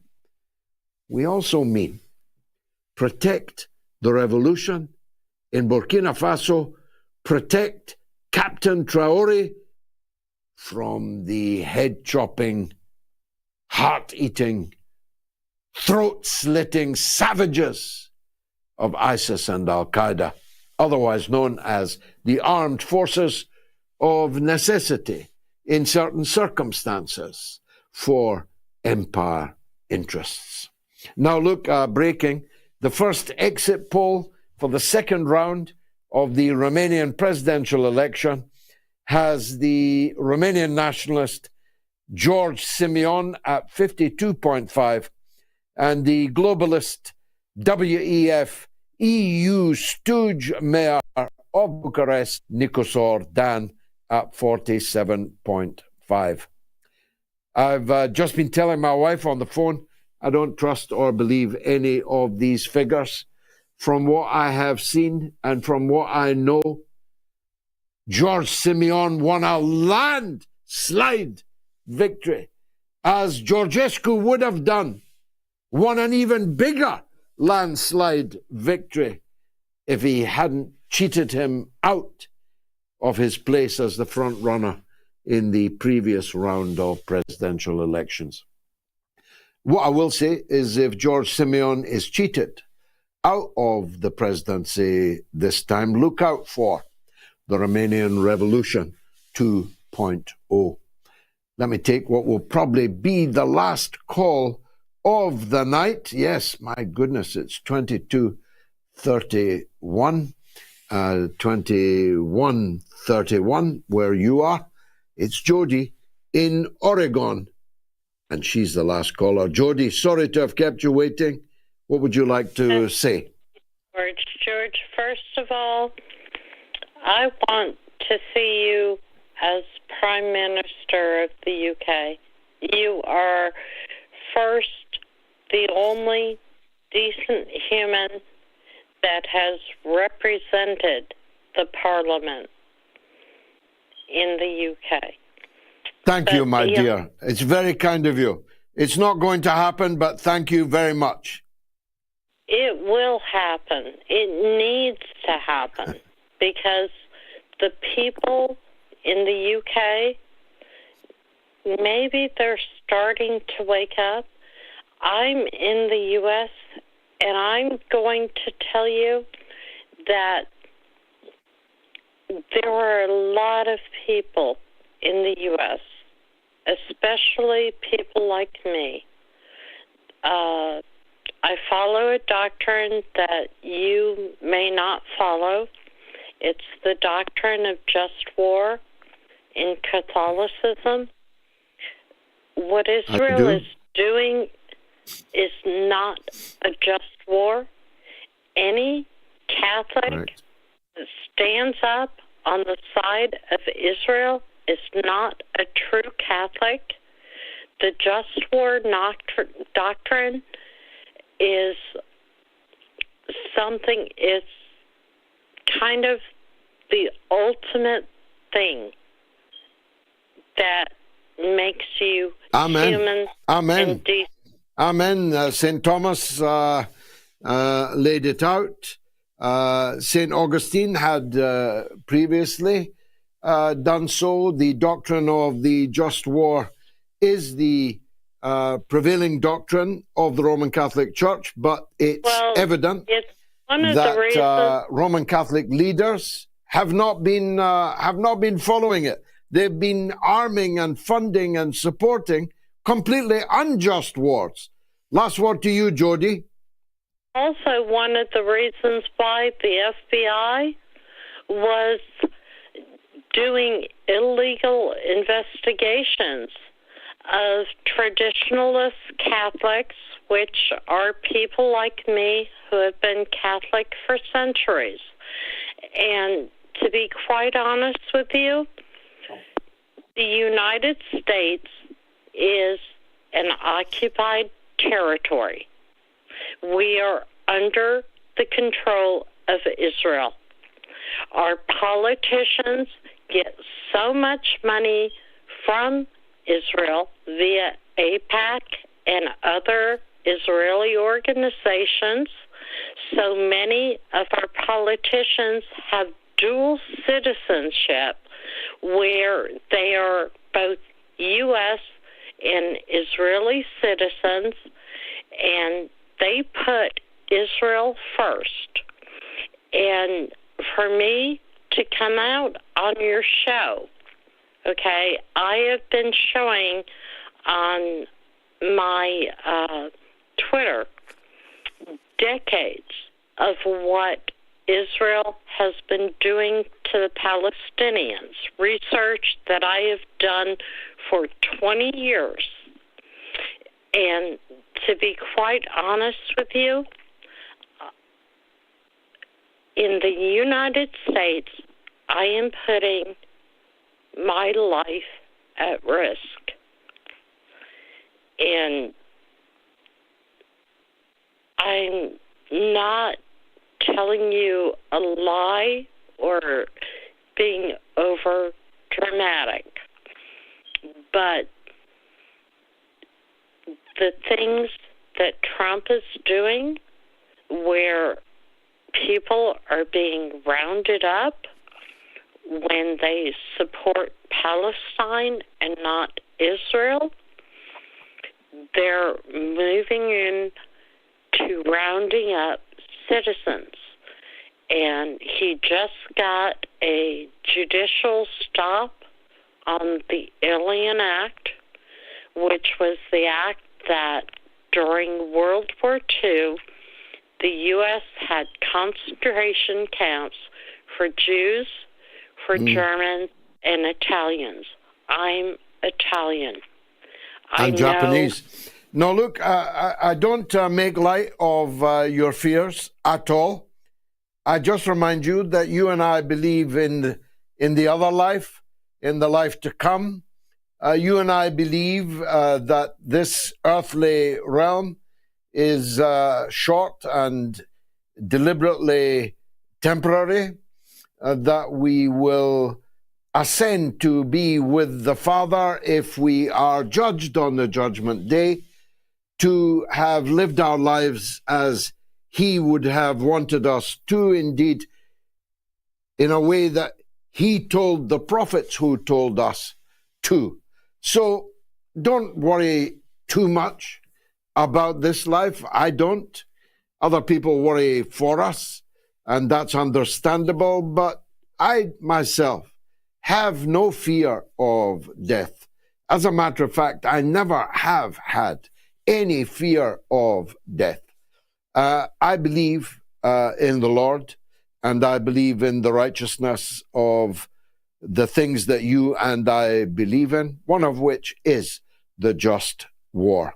And what's happening in Gaza is just about as far away from anything that could remotely be described as a just war as I have ever seen in my now long life. Thank you, Jody. In Oregon, I said she was the last call, but the last call is Sumaya in Canada on the demise of Europe. Let's hear from her. Go ahead, Sumaya. Hi, Mr. George. What an honor to speak to you. I'm actually Algerian, and I grew up here in Canada. And thank you so much for everything you're doing, fighting for justice for Gaza and so many other people that are in need for a voice. I wanted to ask a question. I hear it a lot in a lot of podcasts or TV about how great Europe was and how it is changing right now. But my question is, did it become great with all the resources that was taken from colonized places? We're talking about UK.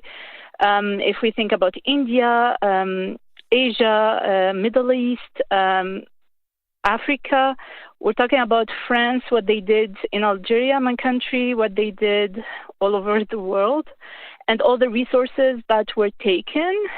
It's very easy for a country to become great if it takes the resources from somewhere else that stays ungreat. Sure. So I'm just wondering, what was before, and is that why it have been great for the last probably decades, and now that they don't have access to that, it's going back to what it was? But thank you so much for everything you're doing. Well, it started not decades, but centuries before, of course, Sumaya. The European empires began in the 15th century. The Portuguese, well, the first off the mark, the Spanish thereafter, but all of the European countries joined the scramble for colonies and the practice of empire, of imperialism. The British had the biggest, but not the worst necessarily. The worst would probably be that title would probably belong to Belgium, which had only one colony, but my goodness, what a colony. What we now know as the Congo, the richest country in all of Africa, was the personal property of the king of the Belgians, and the rape and pillage and mass murder became legion, so infamous, that it was known as the heart of darkness.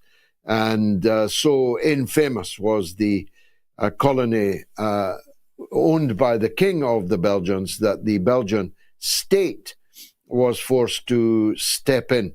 and make it countrywide rather than just the king himself.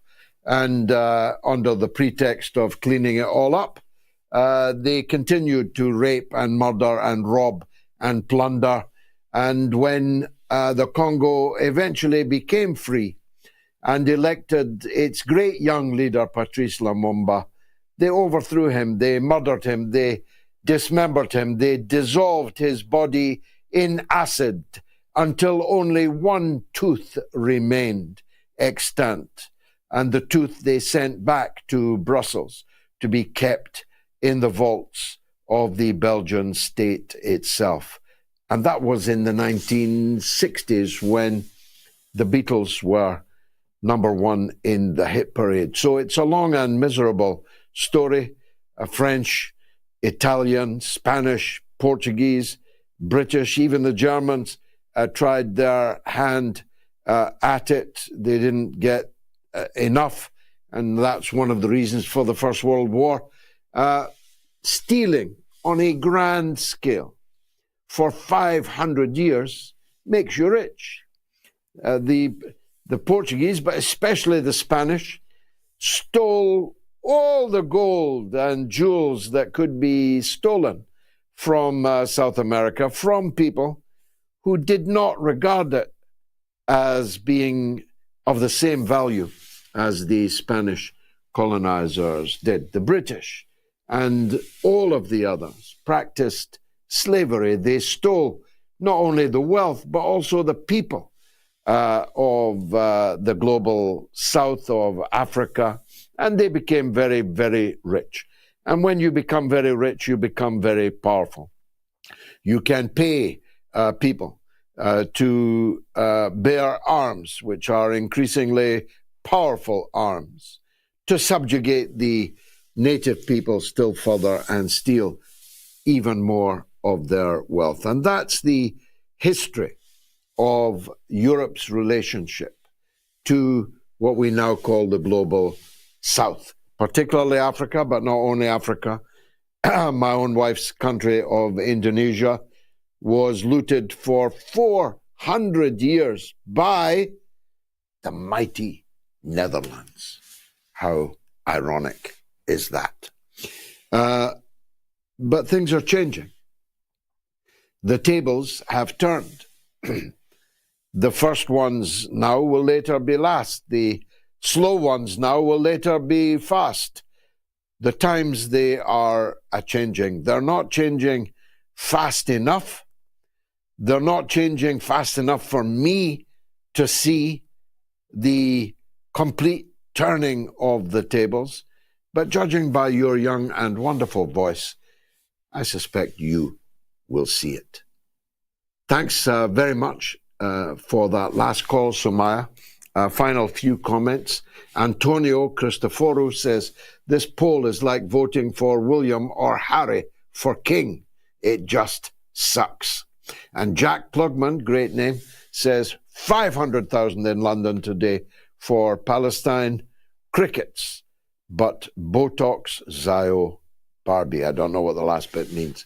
ZA, Lucas Aid, says the Israeli government Hasbara has allocated $100 million this year to spend on propaganda and social media, including the Eurovision Song Contest. Well, there you go. Wasim Gourani says, I've just heard the Zionist cabinet has decided to allow humanitarian aid to be opened and handled by an international organization in Gaza.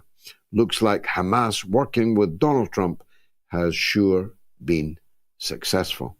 Well, that's breaking news.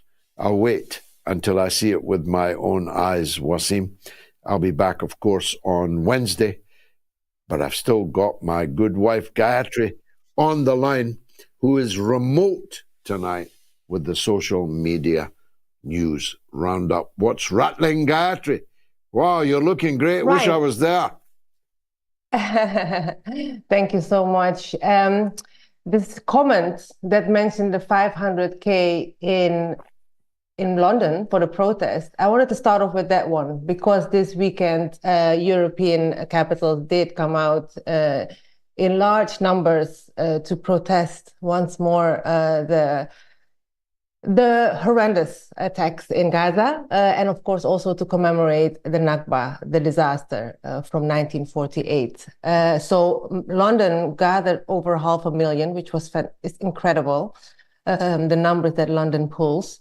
Throughout European capitals, there were over 100,000. Germany less so, hundreds, because of course Germany has got a new law in regards to Palestine protests, and so there was a very strict security there.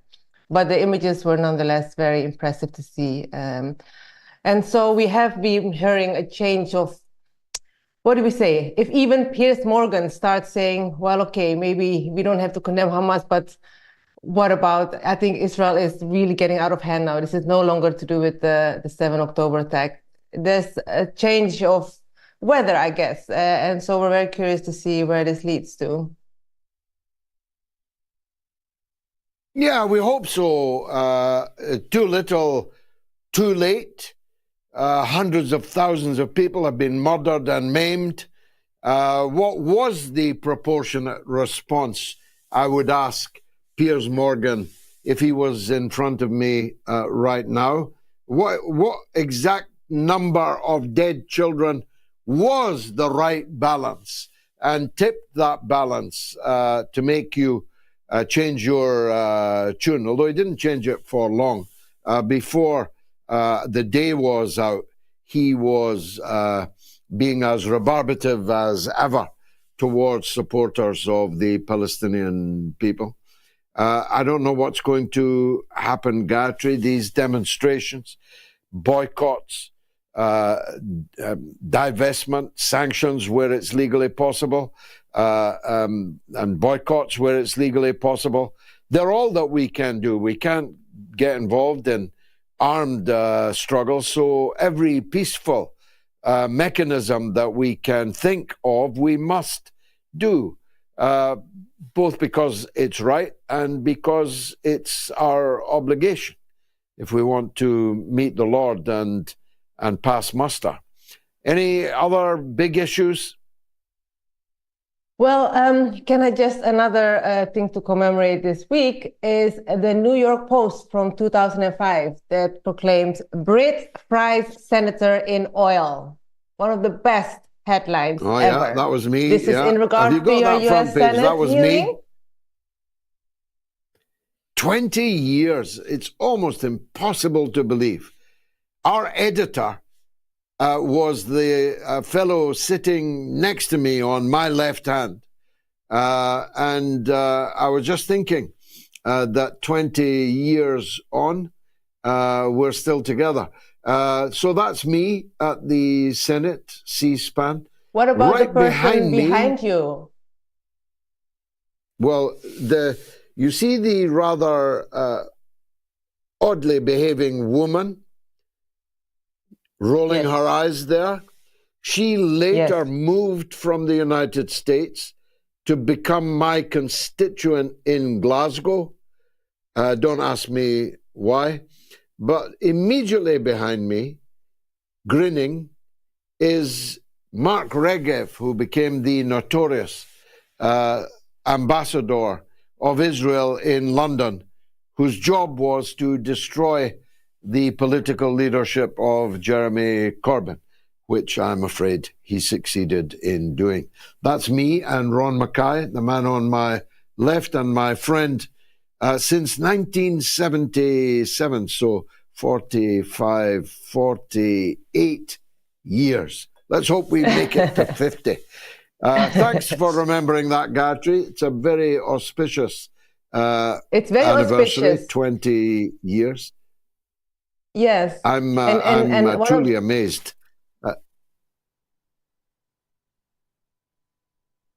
One of the things that you said at the time, one of the things that you said at the time to Tony Blair was that he would rue the day that he expelled you from the Labour Party over the Iraq war. And that's, I think he knows, because you've been coming back into that famous House of Parliament since, and more, of course, in more effective ways, affecting people with your truth, really. And this is what Tom Orr says. So the manipulation of the Eurovision Song Contest, trying to noble the MOATS TV show, etc., etc. What, apart from actually alerting more and more people to the deception that they think they are achieving? It seems like desperation to me. Yes, it is desperation. They would prefer not to have to do these things. Once upon a time, they could count on their prevailing orthodoxy by normal means, but they're not prepared to relinquish their control over the narrative, whether it means having to rig the Eurovision Song Contest, whether it means having to sabotage the mother of all talk shows, whether it means ridding themselves of turbulent priests like me. They will do it if they have to. They prefer to avoid it, prefer to keep their hands clean, but they're prepared to get them dirty if necessary. The only way we can defeat them is by building our numbers, because quantity becomes quality. Quantity in our millions, we cannot be stopped. We must never confuse our thousands with our millions, but know that in our millions, we cannot be stopped. Nobody can stop millions. So our job here at the Mother of All Talk Shows is to build an audience of millions and millions all over the world and give them clear arguments that they should be taking on board, that they should be following, and that they should be seeking to build, in turn, millions of supporters for. And that is going quite well. And I don't know, I hate to say this to my young wife, I don't know if I'll see the promised land myself, but by the grace of God, we have wonderful young children, and I am certain that they will see the promised land. And when they get there, if they just remind people about their old father, I'll be happy. It's been marvelous for me, Gayatri. Thank you very much for giving me that little treat. It was like a birthday cake, that, seeing the 20th anniversary pictures again. It's been a quite extraordinary show. As may have been obvious to you, I've been flying by the seat of my pants, not knowing if I'm being heard and not hearing many of the things I'm supposed to have been hearing. But I'll be back, God willing, on Wednesday with the mother of all talk shows. Stay tuned.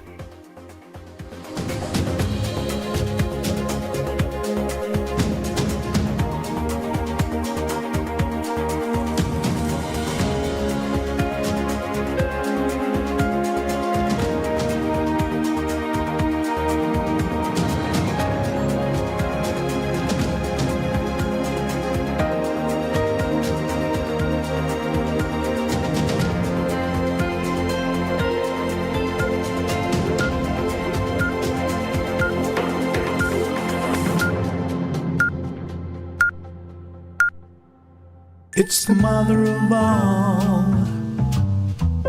talk shows. It's the mother of all talk shows. It's the mother of all talk shows. Go get 'em, George.